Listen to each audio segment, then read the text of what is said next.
এই গরমে বেশি কিছু রান্না করতে ইচ্ছা না করলে এই রেসিপিটা বানিয়ে দেখতে পারেন। নমস্কার বন্ধুরা, রুচির কিচেনে সবাইকে স্বাগত জানাই। আজ নিয়ে এসেছি দুর্দান্ত স্বাদের কুমড়োর একটা রেসিপি। খেতে কিন্তু দুর্দান্ত হয়। আর আলাদা করে সবজি বা ডাল রান্না করতে হবে না। এই রেসিপিটা বানিয়ে দেখুন, ভাত, রুটি, পরোটা সব কিছুর সঙ্গে খেতে দুর্দান্ত হয়। চলুন রেসিপিটা দেখে নেওয়া যাক, আশা করি ভালো লাগবে। এখানে দেখুন আমি কুমড়ো নিয়েছি 500 গ্রাম। এখন এই কুমড়োটাকে কেটে নেব, তবে কুমড়োর পরিমাণ আপনারা আপনাদের প্রয়োজন মতো নিয়ে নেবেন। এইভাবে ডুমো ডুমো করে আমি কুমড়োটাকে কেটে নিয়েছি। এখন এই কুমড়োটাকে খুব ভালো করে ধুয়ে নিতে হবে। আর এই কুমড়োর সঙ্গে আমি নিয়েছি বন্ধুরা একটা আলু। তবে আপনারা যদি আলু দিতে না চান, আলুটাকে বাদ দিয়েও একইভাবে রান্নাটা করে নিতে পারেন। আলুটাকেও একইভাবে কুমড়োর মতন করে দেখুন কেটে নিয়েছি। এখন আলু আর কুমড়োটাকে আমি ভালো করে ধুয়ে নিয়েছি। এদিকে একটা কড়াই বসিয়ে দিয়েছি, কড়াইটাকে গরম করে নিয়েছি। এখন এই কড়াইয়ের মধ্যে দিয়েছি হাফ কাপ মুগের ডাল। ডালটাকে ভালো করে ভেজে নেব লো ফ্লেমে।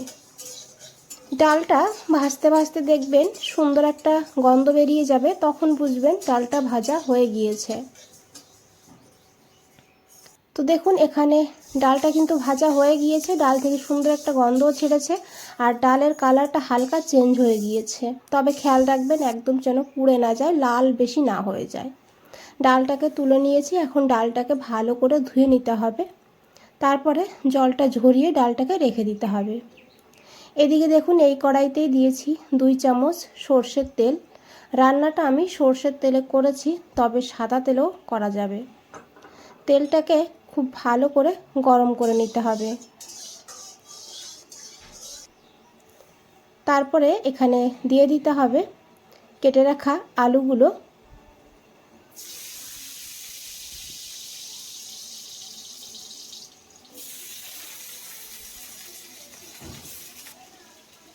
এখন এই আলুটাকে হালকা করে একটু ভেজে নেব। যেহেতু আলুটা রান্না হতে সময় বেশি লাগে, সেই কারণে আলুটাকে এইভাবে একটু আলাদা করে ভেজে নিলে এতে স্বাদটাও বেড়ে যায়, রান্নাটাও খুব তাড়াতাড়ি হয়। তো দেখুন বন্ধুরা, এখানে আলু ভাজা হয়ে গিয়েছে। এইভাবেই আলুটাকে ভেজে নিতে হবে। এখন এখানে দিয়ে দিতে হবে কেটে রাখা কুমড়োগুলো।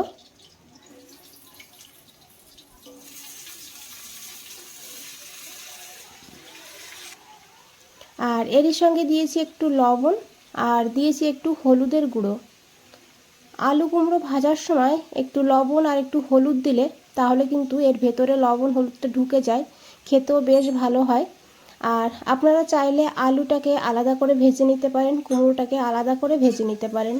তবে এইভাবে একসঙ্গেও ভেজে নেওয়া যাবে, এতে সময়টা কম লাগবে। তো দেখুন এখন হাই ফ্লেমে আমি আলুটাকে 2-3 মিনিট এইভাবে ভেজে নেব। বন্ধুরা রেসিপিটা দেখতে থাকুন, ভালো লাগবে। আর একবার হলেও এইভাবে বানিয়ে খেয়ে দেখুন, এই গরমের দিনে খেতে বেশ ভালো লাগে। আর এই একটা পদ দিয়েই কিন্তু পুরোটা ভাত খাওয়া হয়ে যাবে। তো দেখুন এখানে আলু কুমড়ো ভাজা হয়ে গিয়েছে, এখন এগুলোকে তুলে নিতে হবে। এই কড়াইতে হাফ চামচ সর্ষের তেল দিয়েছি, খুব অল্প দিতে হবে তেলটা। আর এদিকে দেখুন আমি কিছুটা সয়াবিন নিয়েছি, সয়াবিনটাকে 10 মিনিট গরম জলে রেখে দিয়েছিলাম। তারপরে জল থেকে তুলে নিয়েছি, হাত দিয়ে চেপে চেপে জলটা বের করে ফেলেছি। এখন এই সয়াবিনটাকেও ভালো করে একটু ভেজে নেব। খুব বেশি তেল দিলে তাহলে কিন্তু সয়াবিনে তেলটা সোপ করে নেবে, সেই কারণে অল্প তেল দিয়েই সয়াবিনটাকে ভেজে নিতে হবে। এখানে দেখুন বন্ধুরা সয়াবিনও ভাজা হয়ে গিয়েছে। এখন আমি এই সয়াবিনটাকে তুলে নিয়েছি। তো এই কড়াইতে আমি আরও 2 চামচ তেল দিয়েছি। তেলটাকে খুব ভালো করে গরম করে নিতে হবে। তারপরে এখানে ফোড়নে দিতে হবে একটু গোটা জিরা,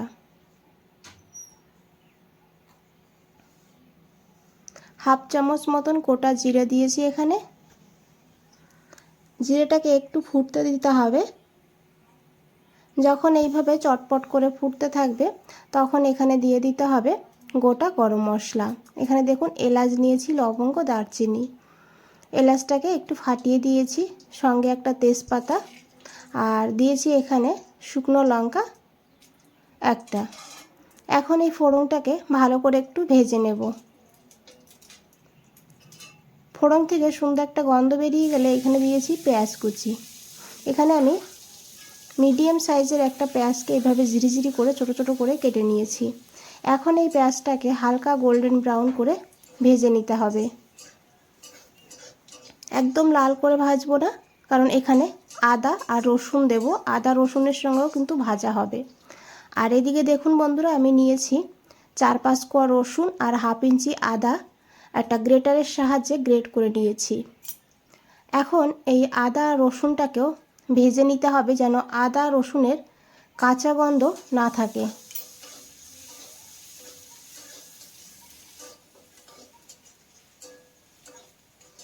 তো দেখুন বন্ধুরা, এখানে আদা রসুনটাও বেশ ভালোভাবে ভাজা হয়ে গিয়েছে। এখন এখানে দিয়েছি টমেটো।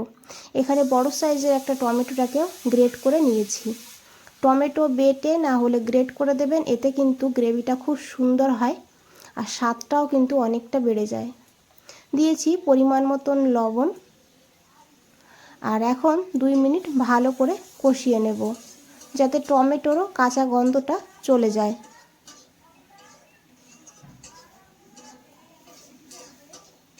বন্ধুরা, একবার হলেও এই পদ্ধতিতে কুমড়োর এই রেসিপি বানিয়ে খেয়ে দেখুন, অসাধারণ লাগে খেতে।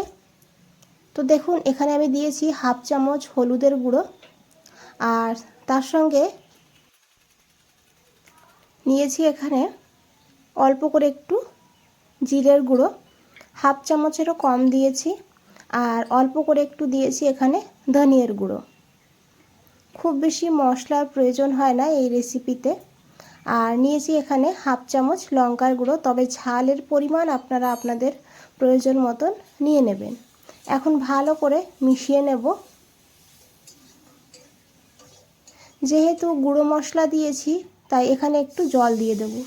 জলটা দিয়ে মশলাটাকে ভালো করে 4-5 মিনিট কষিয়ে নেব লো ফ্লেমে। মশলাটাকে যত ভালো করে কষাবেন, রান্নার স্বাদটা কিন্তু ততই ভালো হবে। তো দেখুন বন্ধুরা, মশলা থেকে তেল ছেড়ে দিয়েছে, মশলাটা বেশ ভালোভাবে কষানো হয়ে গিয়েছে। এখন এখানে সেই ডালটাকে দিয়ে দিতে হবে। ডালটাকে দিয়ে ভালো করে মশলার সঙ্গে কষিয়ে নিতে হবে। বন্ধুরা, রেসিপিটা দেখে যদি একটু ভালো লেগে থাকে, একটা লাইক করে দেবেন, চ্যানেলটাকে সাবস্ক্রাইব করে পাশে থাকবেন, কমেন্টসে জানাবেন কেমন লেগেছে। তো এখানে দেখুন, আমি 1/2 বাটি গরম জল দিয়েছি, দিয়ে ভালো করে মিশিয়ে নেব। তারপরে ঢাকা দিয়ে লো টু হাই ফ্লেমে রেখে দেব, যত সময় না এই জলটা শুকিয়ে যাচ্ছে। জলটা শুকিয়ে গেলে কিন্তু অনেকটা ডাল সিদ্ধ হয়ে যাবে, ডালটা একদম ঘেটে যাবে না, অথচ কিন্তু সিদ্ধ হয়ে যাবে। সেইভাবে ডালটাকে রান্না করতে হবে। এখানে প্রায় 4-5 মিনিট পর আমি ঢাকনাটা সরিয়ে নিয়েছি। এখন একবার খুব ভালো করে মিশিয়ে নেব। দেখুন, ডালটা কিন্তু অনেকটাই ফুলেছে। এখন এখানে সেই ভেজে রাখা আলু আর কুমড়োটাকে দিয়ে দিয়েছি, সঙ্গে কিন্তু সয়াবিনও দিয়ে দিয়েছি। ভালো করে এইভাবে একটু সময় কষিয়ে নেব। আর এই রেসিপি আপনারা ভাত, পাশাপাশি রুটি, পরোটা, লুচি সব কিছুর সঙ্গেই খেতে পারবেন। খেতে কিন্তু দুর্দান্ত লাগে বন্ধুরা। তো দেখুন, এখানে আমি পরিমাণ মতন জল দিয়েছি। যেমন আপনারা গ্রেভি রাখবেন সেইভাবে জলটা দেবেন, দিয়ে ভালো করে মিশিয়ে নিতে হবে। তারপরে ঢাকা দিয়ে দেব। তো তার আগে এখানে আমি 2টো চেরা কাঁচা লঙ্কা দিয়েছি সুন্দর একটা ফ্লেভারের জন্য। আর এখন ঢাকা দিয়ে রান্না করব প্রায় 4-5 মিনিট। এদিকে দেখুন, একটা ভাজা মশলা বানাবো। একটা ছোট ফ্রাই প্যান বসিয়ে দিয়েছি। এখানে নিয়েছি 1/2 চামচ গোটা জিরা। জিরাটাকে হালকা করে একটু ভেজে নেব প্রথমে। জিরে ভাজার সুন্দর একটা গন্ধ বেরিয়ে গেছে। এখন আমি গ্যাসটা বন্ধ করে দিয়েছি। তারপরে 1/2 চামচ কাসুরি মেথি দিয়েছি। এই প্যানটা যে গরম আছে, এই গরমেই কাসুরি মেথিটা কিন্তু ভাজা হয়ে গিয়েছে। এখন এই জিরে আর কাসুরি মেথিটাকে এইভাবে দেখুন গুঁড়ো করে নিয়েছি। এদিকে দেখুন, প্রায় 7 মিনিট হয়ে গিয়েছে ঢাকা দিয়ে রান্না করেছি। এখন একবার খুব ভালো করে মিশিয়ে নেব। আর এদিকে কিন্তু আলু কুমড়ো সিদ্ধ হয়ে গিয়েছে, ডালও কিন্তু বন্ধুরা এখানে সিদ্ধ হয়ে গিয়েছে। তেজপাতাটা তুলে ফেলে দিয়েছি। আর এখন এখানে একটু চিনি দিয়েছি, যেহেতু কুমড়ো তাই একটু চিনি দিলে খেতে বেশ ভালো হবে। আর তার সঙ্গে সেই ভাজা মশলাটাও দিয়ে দিয়েছি,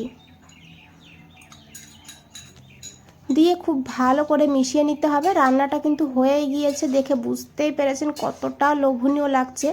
আর কালারটা দেখুন কত সুন্দর হয়েছে। আলুও সিদ্ধ হয়ে গিয়েছে, ডালও এখানে সিদ্ধ হয়ে গিয়েছে। দেখুন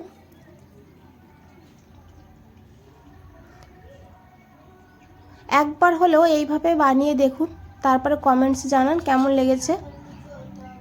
এখন এখানে আমি 1 চামচ ঘি দিয়েছি। গ্যাসটা বন্ধ করে ঘিটা দেবেন, এতে কিন্তু ঘিয়ের ফ্লেভারটা ভালো থাকবে। ঢাকা দিয়ে 2 মিনিট রেখে দেবো। 2 মিনিট পর ঢাকনাটা সরিয়ে নিয়েছি। দেখুন কতটা লোভনীয় লাগছে দেখতে বন্ধুরা। আর রঙটা দেখুন কত সুন্দর হয়েছে। বন্ধুরা আজ তাহলে এই পর্যন্তই, ফিরে আসছি নতুন কোনো রেসিপি নিয়ে। ভালো থাকবেন, সুস্থ থাকবেন। সবাইকে অনেক অনেক ধন্যবাদ এত সময় ধৈর্য ধরে রেসিপিটা দেখার জন্য।